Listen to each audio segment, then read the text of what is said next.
Buenas noches, muchachos. Pues aquí les dejo de una vez las clases de humedad y saturación que vamos a ver regresando de semana ahí, pero que podrían después surgir dudas. Entonces se las pongo en video. Miren, nosotros habíamos visto la línea de cambio de fase y también hemos visto el concepto que en esa línea todas las presiones se llaman presiones de vapor y todas las temperaturas se llaman temperaturas de ebullición. Vamos a ver qué tiene que ver eso con humedad y saturación. Vamos a ver que prácticamente son la misma cosa, pero en qué se diferencia una de la otra. Vamos a ver las mezclas gas-vapor, el concepto de saturación, términos como saturación relativa, saturación molar y porcentaje de saturación. Vamos a ver en específico la mezcla aire-agua y de ahí va a salir el concepto de la humedad. Acuérdense que la mezcla aire-agua la vimos en condensación cuando teníamos el efluente del reactor y queríamos recuperar el agua. Y vamos a ver temperatura de bulbo seco y temperatura de bulbo húmedo y algunos cálculos básicos en humedad y saturación. Diagramas de humedad, la carta psicométrica que la vamos a usar, el sistema aire-agua a una atmósfera de presión y cómo se utiliza esa carta. Bueno, ¿qué es la saturación primero? Acuérdense que hay componentes que pueden pasar de la fase líquida a la fase vapor. Se encuentra como vapor mientras pueda volverse a condensar a un líquido, o sea, mientras no rebase el punto crítico famoso. ¿Ok? ¿De qué manera ese vapor se puede volver a condensar? Se puede condensar haciendo una trayectoria isotérmica, o sea, vertical, variando la presión. Acuérdense del diagrama de un componente que vimos en la presentación pasada. O también isobáricamente, que es cuando se varía la temperatura a una presión constante. Ahí hicimos el ejemplo de agua pura a una atmósfera de presión y la calentábamos. De estas dos maneras podemos pasar la línea de cambio de fase líquido-vapor. Ahora, ¿qué es eso de saturación de un gas? Un gas pues es, imagínense el aire seco y limpio, es una masa de cierto volumen dependiendo de P y de T. Acuérdense, gas ideal, PV igual nRT. Pero pues entre las moléculas va a haber espacios porque no están todas juntas. Entonces, imagínense que el gas está seco, por ejemplo, aire seco, y que hay agua que se empieza a evaporar. Entonces, esa agua se va a alojar en los espacios disponibles que haya en ese volumen de aire seco, ¿verdad? Obviamente no puede recibir un determinado volumen de aire, no va a poder recibir todo el líquido que se evapore. Tiene que llegar a un límite. ¿Por qué? Pues porque el espacio es finito y llega un momento en que ya no cabe una molécula más. Cuando se alcanza este límite, se dice que la mezcla ya se saturó. Quiere decir que ya no cabe uno más. Es como cuando ustedes van al cine y resulta que está todo lleno, ¿verdad? Entonces, por más que ustedes se quisieran sentar, ya no hay un lugar disponible para ustedes y se tienen que regresar. O bien, que alguien que está ocupando un lugar disponible, o sea, un lugar en el cine, se vaya y entonces les deja el lugar a ustedes para que se sienten y vuelve a estar lleno. Entonces, imagínense que el aire seco es como una sala de cine vacía donde va a empezar a llegar la gente a ocupar un lugar. Entonces, cuando va a la mitad, pues va al 50%, cuando esté el 80%, pues va al 80%, y cuando ya no hay lugar para una persona más, se saturó. La única manera en que una persona se pueda sentar es que una de las que está sentada se salga para que deje el lugar libre. Lo mismo pasa con las moléculas de vapor. Cuando está saturada, cualquier molécula extra de líquido que se evapore, pues va a tirar una molécula para afuera. Entonces va a pasar, se va a regresar a la fase líquida, que es lo que dice en el último párrafo de esta filmina. Cualquier molécula extra de líquido que se evapore hacia el gas ocasionará que se condense una molécula del vapor. Ustedes entran y se quieren sentar a fuerza en el cine, a alguien van a levantar y lo van a obligar a que se salga, ¿sí? Entonces de esto se trata, de que va a permanecer saturado a expensas de que si se evapora una más, otra se tiene que condensar. Vamos a ver el concepto de saturación. Vamos a suponer aquí que el número máximo de vapor, que es este verde en el gas, son 3 moléculas, ¿sí?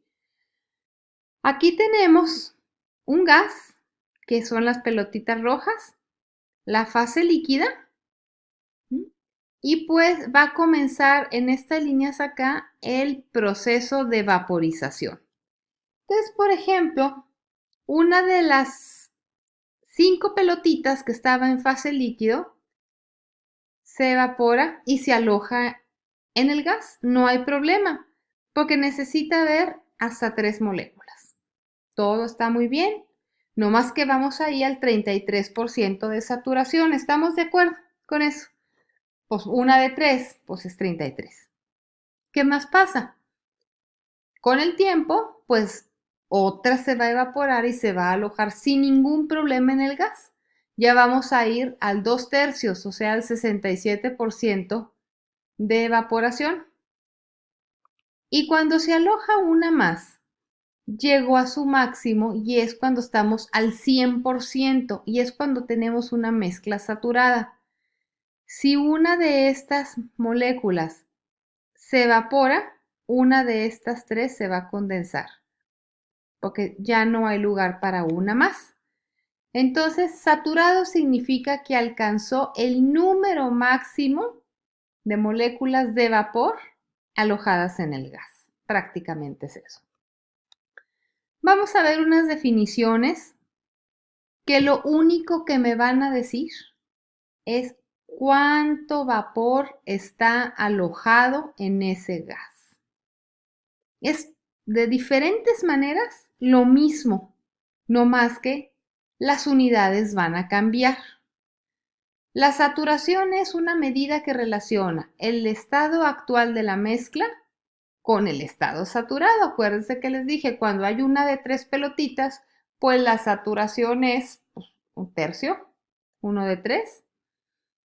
La saturación relativa se va a medir en términos para facilidad con la presión, donde el numerador va a ser la presión parcial del vapor. ¿Se acuerdan de la ley de Dalton, de las presiones parciales, que decía que la presión total es la suma de cada una de las presiones que ejercía cada uno de los componentes y que esta presión parcial tenía que ver con el número de moléculas que estaban presentes en un gas? Eso se los puse en la clase de gases, cuando les encargué que vieran esos videos. Y el denominador, como tiene un supracero, es la presión del vapor del líquido. Aquí me equivoqué. La presión de vapor no es una propiedad del vapor. La presión de vapor es esa presión que ejerce la superficie del líquido sobre las moléculas que están ahí, pues justamente en la superficie para que se evaporen. ¿Por qué se mide así la saturación? Acuérdense que la presión de vapor tiene que ver con la línea de cambio de fase. Y un cambio de fase tiene que ver con evaporación y condensación. Entonces, cuando estamos completamente saturados y se quiere evaporar una nueva molécula, una de las que está ya en fase vapor se va a condensar. Ese es el equilibrio, intercambio uno por uno.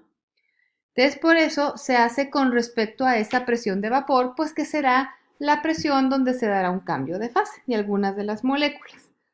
Después podemos medir la presión parcial del vapor, ¿verdad?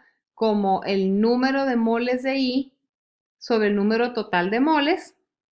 Acuérdense que es perfectamente proporcional la presión parcial al número de moles.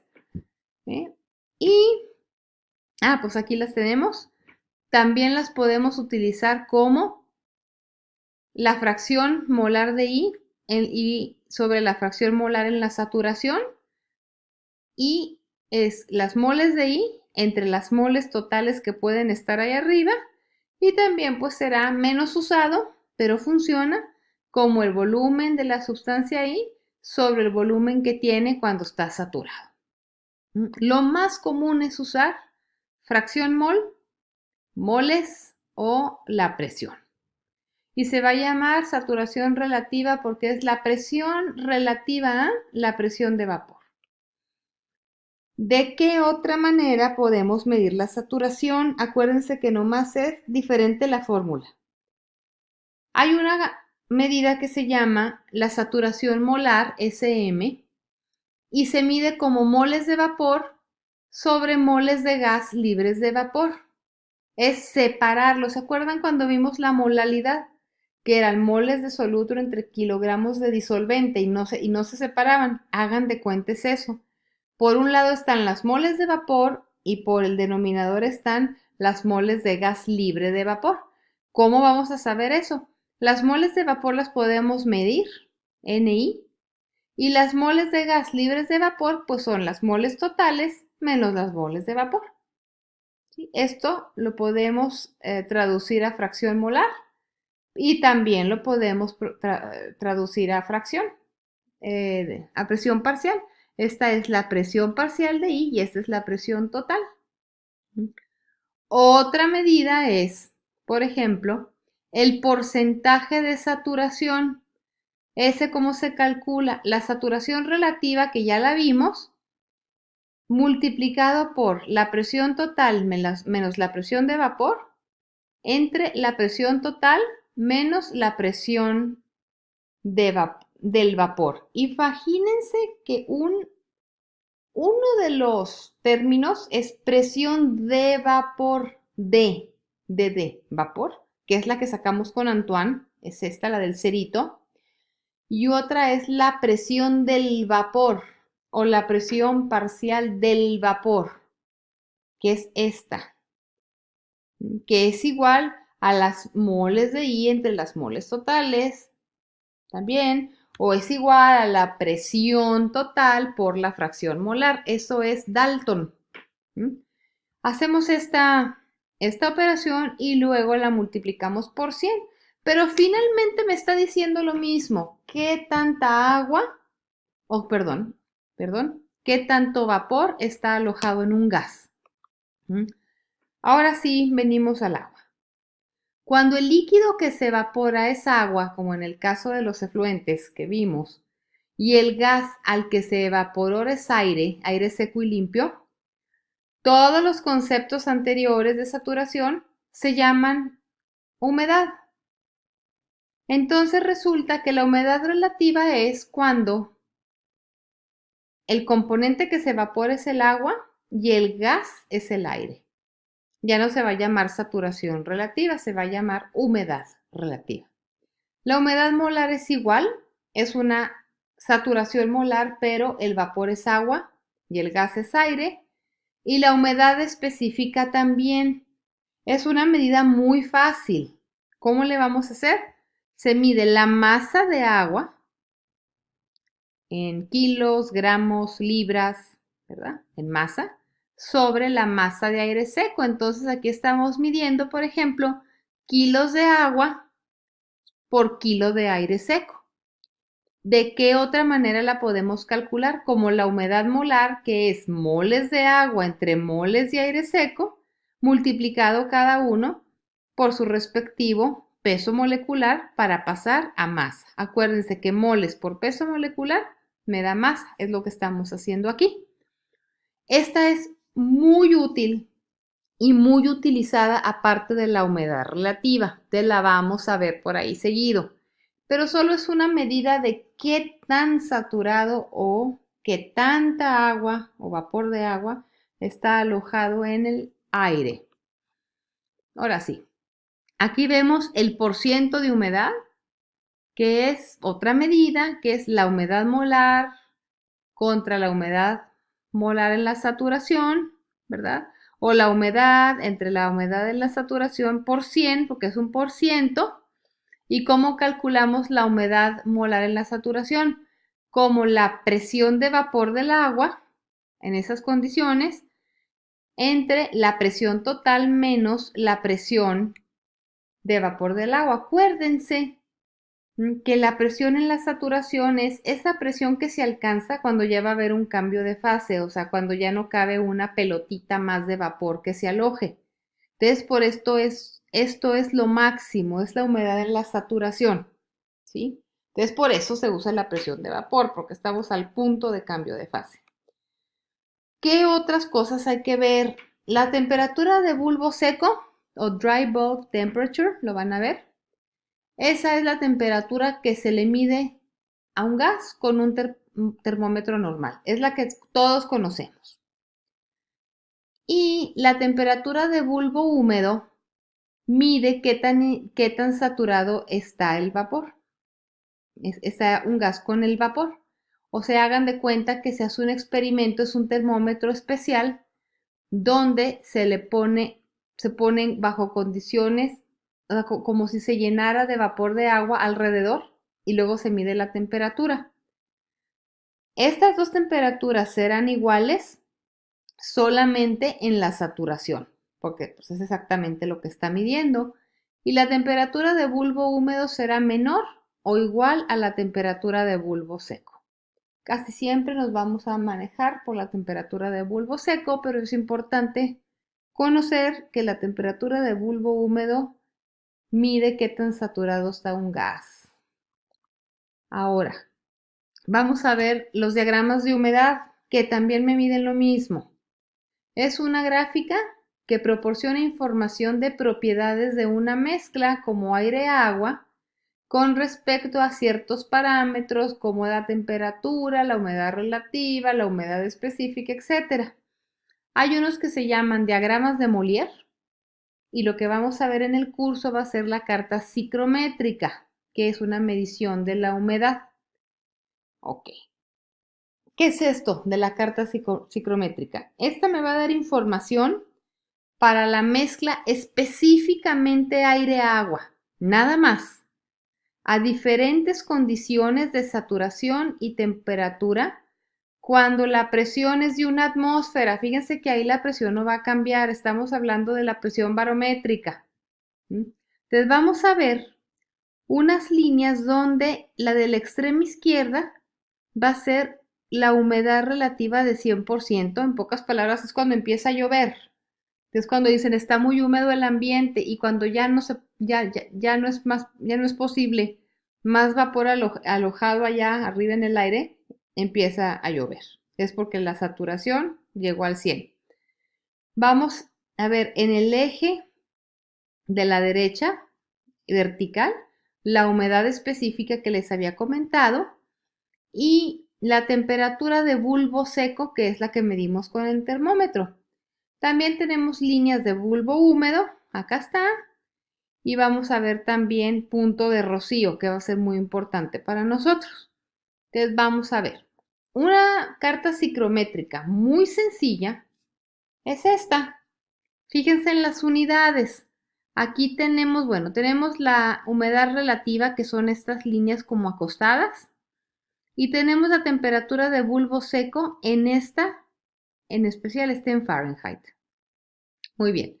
Entonces, supongamos que nosotros queremos saber el punto de rocío de una mezcla aire-agua con el 50% de humedad y una temperatura de bulbo seco de 80 Fahrenheit, que es lo que tenemos aquí. Entonces, fíjense. Primero ubicamos los 80 Fahrenheit en el eje de las X y luego vamos viendo las líneas de humedad relativa hasta encontrar la que nos interesa. Dijimos que 50, 10, 20, 30, 40 y 50. Aquí está. Seguimos esta línea y hacemos intersección con los 80 grados. Este de aquí. Bueno, si trazamos con la regla una línea recta hacia la izquierda, vamos a ver que el punto de rocío es de 60 Fahrenheit. ¿Qué quiere decir? Que cuando, estamos ahorita 80, que cuando la temperatura baje a 60 Celsius, entonces va a empezar la condensación del agua que está en este momento alojada como vapor. Por eso, ¿por qué pasa esto? Bueno, cuando baja la temperatura, baja el volumen del gas. Entonces se va comprimiendo y se empiezan a apretar las moléculas. Entonces cuando baja lo suficiente, en este caso hasta 60, pues se satura, quiere decir que ya no cabe, o sea, ya está demasiado apretado el vapor en ese gas que ya no cabe y se empieza a condensar. Y otra, si la línea que trazamos sigue esta dirección, no es perfectamente horizontal, vamos a llegar a cuál sería la temperatura de bulbo húmedo, o sea, como si estuviera rodeados de humedad.